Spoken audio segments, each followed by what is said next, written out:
Hi everybody and welcome to today's video where I'm going to be giving you tips, ease away, where I'm going to be giving you tips on how to safely introduce your existing pets to your new baby. He's gone over, to his favourite seat. Shadow was joining us today, which he doesn't normally do, and of course we have Barney over here. There's wee Barney's. So I'm going to pop this in the holder. This is my second time trying to record this. I had an interruption the first time. And maybe see if I can turn it that way, and then you can see little Barney's just about. Let's see, just to try and get this to stand up. Okay, it might sit there. You can just about see Barney. Oh no, fell down again. Barney! Oh, it's very hard. This is the holder I'm using is a bit slippy. If I put it down there, it's too. Actually, hang on a minute. Let's see. Would that work?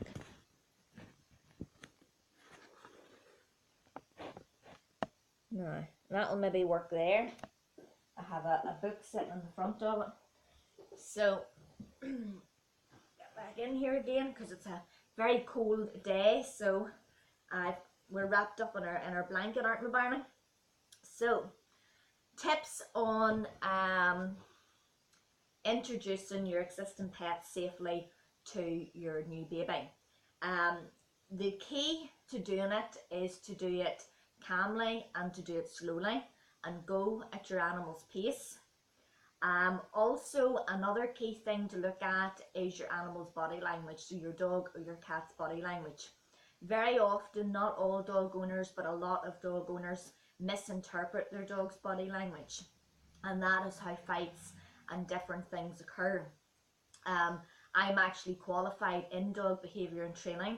I used to be an actual dog behaviourist, and I worked with foster carers getting dogs that were supposedly too aggressive to be rehomed again. They should have been put to sleep. We managed to work with them and we managed to get them forever homes. I don't work so much within the dog scene anymore because obviously my circumstances have changed and I now have a little baby on the way, so I have to put my family first. But you know, I do still do bits and pieces and help people whenever I can. So there's a couple of things you can do in the 9 months while you're pregnant before your baby is born to help your animals to get used till the baby. The first thing you can do is if you have like baby clothes or anything which has a baby scent on it, you can show this to your dog and your cat and let them sniff it, and that way they'll see, oh, this is a baby scent. The main reason why dogs and cats sniff, dogs maybe more so than cats, is because that's how dogs pick up their information, through their noses. They can tell a lot about a person. That's why dogs will sniff a new person or a stranger that they meet in the street. A dog can tell a lot about another dog or another animal or about a person by sniffing them. That is how they get their information. That's how they process their information. So it's a good thing if your dog does a lot of sniffing. So it is, because they're picking up a lot of information about the environment around them outside and about this particular person and things like that. That's another reason how dogs can pick up on whether a person is a good person or whether a person is a bad person. Dogs can tell that too. So if you have an item of clothing which has a baby scent on it, fantastic. Let your dog sniff that. So that means they'll get used to the baby scents. As you gather up your equipment too, you know, your baby stuff as well, there may be a baby scent on it. If you're not buying stuff brand new and people are giving you stuff which they have used for their babies, then there's going to be a baby scent on that equipment, and that's fantastic too for letting your dog and your cat sniff. So let them sniff and get used to the baby scent, because this is a scent they're going to be, you know, that's the scent they'll recognize when your baby comes home. Another good thing to do is, if you have a laptop or a tablet or whatever, is to go and look for baby sounds. So for example, the first sound I used was a newborn baby crying. And what you do is you play that down low first of all, and then you increase the volume gradually each time until it gets louder and louder, until it's as far up as it goes. And that gets your dog and your cat, or whatever animals it is you have, mine's mainly the dog and the cat, that gets your dog and your cat used to the sounds, the really loud crying especially, that newborn babies will do. If at any time of that your dog is uncomfortable with the sound, or he gets stressed out, or he goes and hides behind the sofa or whatever, turn it off and just try again another day. The key to remember at any stage of this, if at any stage of this training process your dog or your cat freaks out, or they get uncomfortable, or they get stressed out, or they hide, or they're showing signs of being stressed or nervous, like their tail between their legs, or they have their head down, or they're hiding, or they don't want to sniff the baby's clothes or whatever, that's fine. Just remove the animal from the situation and try again another day. The key is to, really look at your dog's body language so you understand your dog and how he's feeling. And also to take things at his pace. When he's ready and comfortable, then you can move to the next level. So you might want to use crying sounds, you might want to use baby laughing sounds, just all the different sounds. Another sound I used was a baby drinking a bottle, that sort of a sound. I also used to be a reborn doll artist, making reborn lifelike art dolls. I also used to collect them because I found them very comforting for my infertility, as well as making them. And I actually used them for training with my dog as well, and they were very good as well, because I treated them as if they were a real baby, and Barney was very gentle with them, and he would have went and lifted their toys and brought the toys over to the doll, and stuff like that. So that's very good as well if you want to use a doll. If your dog doesn't see it as a toy, use a doll, and pretend that it's the real baby, and get your dog used to it that way as well. That's quite handy to do too. Another thing you can do is, if your friends have babies or young children which have been used with dogs, and they are fairly happy for your dog to get some training with their babies and young children, then that's a good way too to get your dog used. I would suggest probably doing it in a neutral place, so not doing it in the dog's own house. I would suggest maybe putting your dog on a lead. Make sure the dog is kept on a lead at all times. If you're unsure how your dog's going to react for the first meeting, keep your dog on a lead. Go somewhere neutral like a park, and maybe have the baby, your friend's baby, in a pram, and let your dog go up and sniff the baby. Watch your dog's body language at all times. If your dog appears stressed or nervous, the signals for being stressed and nervous is if the dog's head is down, if he's showing no interest in going near the pram or sniffing the baby, if his tail's between his legs, if he hides behind you, if he tries to get away from the baby in the pram, if he shows signs of aggressiveness like baring his teeth, growling, barking, things like that, then remove your dog from that situation and try again another day. A good idea would be to start off at a distance. So if you and your dog start off, say, somewhere back here, and you have the person with the baby in the pram up there, and then you can see, looking at your dog, well, what's my dog's looking at the baby in the pram, what is my dog doing? If your dog is alert and happy, if he's wagging his tail, he's a bit excited, his ears are alert and forward, his eyes are bright, and he may have his tongue out, things like that. He may be excited to get over and see the baby. That's a good sign. So you can walk a wee bit closer, and then you can have the person with the baby in the pram coming a wee bit closer, and you can keep doing that each time your dog your dog is comfortable with looking at the baby, until you're close enough that your dog, still kept on a lead at all times, can go and sniff the baby. It's important too to reward your dog for good behaviour. If your dog is excited about your baby and he sniffs the baby, he may even lick the baby in the cheek. That is all a good sign. And if his ears are forward and he's alert, he's not showing any signs of nervousness, aggression, or being stressed, then reward your dog and tell him good boy and make a fuss of him, so he sees that that behaviour he's displaying towards the baby is a good thing, and that he gets praised when the baby's there. Another good thing to do is when you first bring your baby home from the hospital and you have your baby in the car seat, you can keep your dog on a lead for this if you're not sure what way he would react. Otherwise, you can just leave your dog loose unless he's a fairly big dog. Then you might want to keep him on a lead. But put the car seat with the baby on the floor when you come home from hospital, and let your dog go over and sniff the baby. If your dog is happy enough sniffing it and he's excited and all the rest, again, he's showing the good positive signs. Praise your dog and tell him he's a good boy.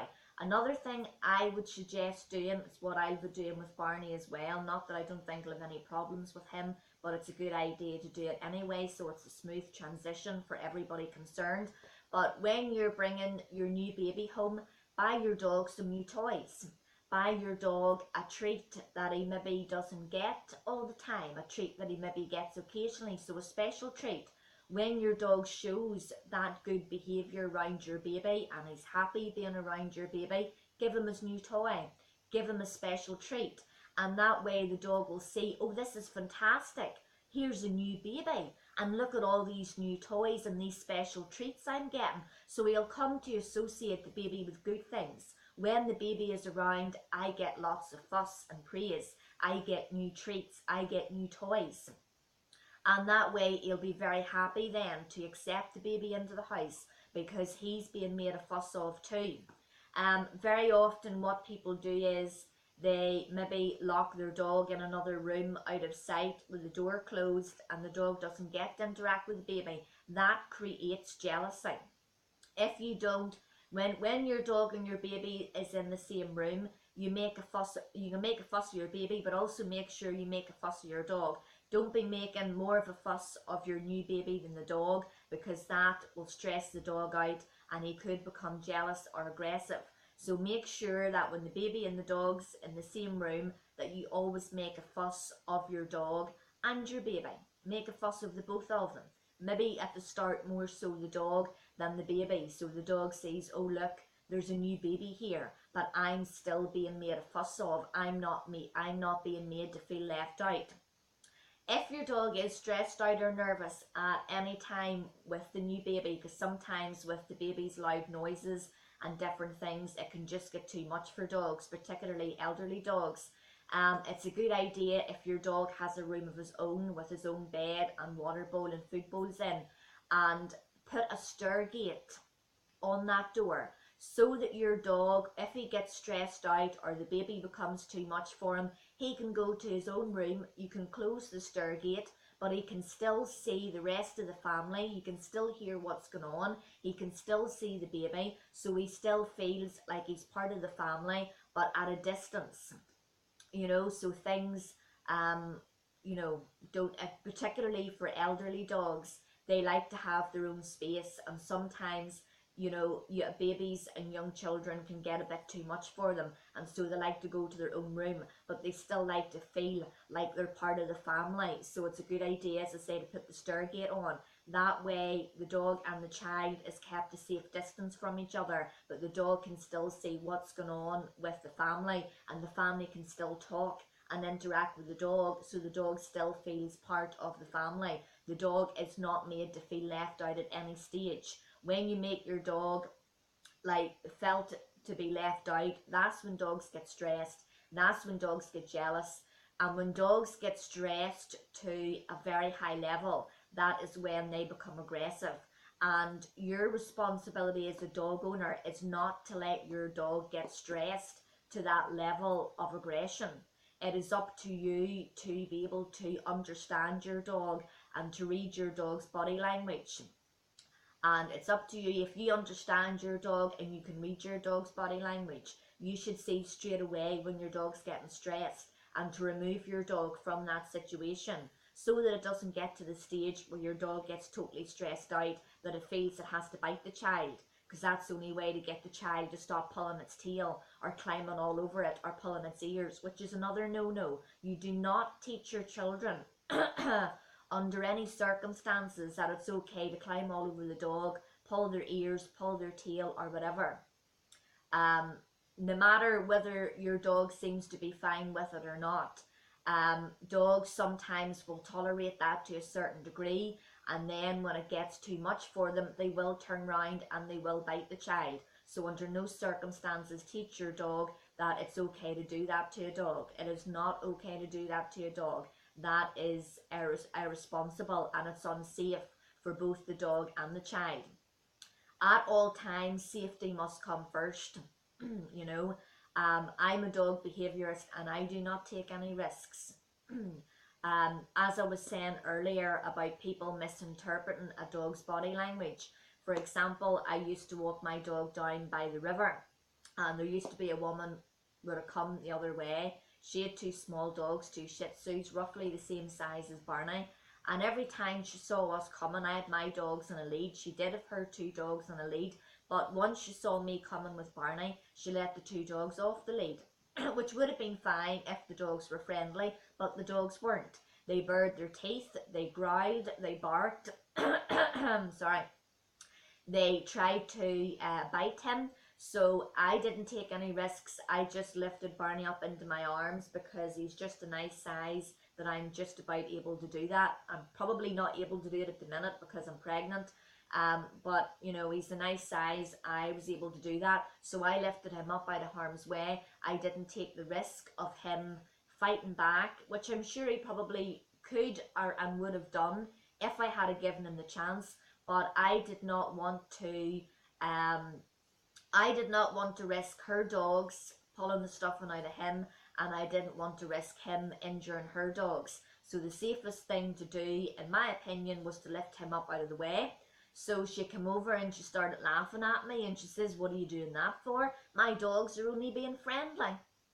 And I explained who and what I was. Again, she thought that was hilarious and laughed in my face and gave me a pile of abuse.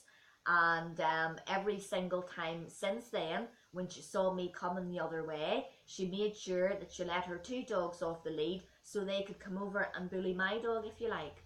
So every time when I seen her letting the two dogs off the lead, I just turned and walked back the way it come, which wasn't technically fair on me and Barney having to do that. But at the same time, safety comes first. Never take any risks. Never take any chances. Always put safety first. Always protect your dog from another dog by lifting it up, walking the other way, whatever. And the same with child and dog. You must protect the two of them. So in order to keep a dog safe around a child, if you have to, keep it on a lead until they get used to each other. And as I say, don't let your child abuse your dog by jumping all over it, pulling its ears, pulling its tail and all that, because that is how dogs will get, they'll tolerate it to a certain extent, and then they will get stressed out about it and they will turn around and bite the child. So do not do that. It is unsafe and it's irresponsible, both as a parent and as a dog owner, you know. If anybody would like to talk about any of the tips I've given in this video, please do. That's what I'm here for. Leave me a comment below, or you're welcome to private message me. Or of course my videos too are also on my Facebook page, Little Miracle Crafts UK. So if anybody wants to private message me on there, you know, feel free to do so, or leave me a comment on there. But it's something I really feel strongly about. The key is safety at all times, and understanding and being able to read your dog's body language properly, you know. The same goes for a cat too. Obviously a cat, you need to be a little bit more careful with cats and babies. Cats like warm and snug places like prams, so you need to be especially careful that your cat doesn't go in and lie with your baby in its pram, as there's a risk of suffocation. So make sure your cat stays away from, you know, the things that your baby lies in, like a travel cot and like a pram, and stays out of the baby's room, and in particular the baby's cot. You probably would need to supervise your cat maybe a little bit more with your baby than what, you know, when training with than your dog really. um you know, but if introduced properly, and as I say, if you don't misinterpret your animal's body language, um existing pets can accept new babies with no problems. And um you know, introducing a new, you know, having a new baby in the family and having pets in the family is a good thing for children too, because it teaches them how to love and care for an animal properly. It teaches them some responsibility. When they get older, they can learn how to feed the cat or the dog. They can learn how to groom the cat or the dog. They can learn how to take the dog for a walk. So it's really good for them too to have a pet in their lives, as much as it is, you know, for the animals. But yes, if introduced properly, and so forth, and you do it, you know, calmly and slowly, and make sure you make a fuss of your dog. Remember the new toys and the special treats. There is no reason why your dog and cat, or whatever existing pets you have, cannot live in harmony with your new baby. So I'm going to wrap it up there for now. Another couple of videos I hope to be bringing this week will be another crafting one. I've got some new stamps on the way I'm dying to show you. And also, of course, we've got my 22-week pregnancy update. So please stay tuned for those, and I hope to see you again soon. Thanks for watching, and don't forget to hit the subscribe button if you enjoyed this video and would like to see more. Thank you, everybody. God bless.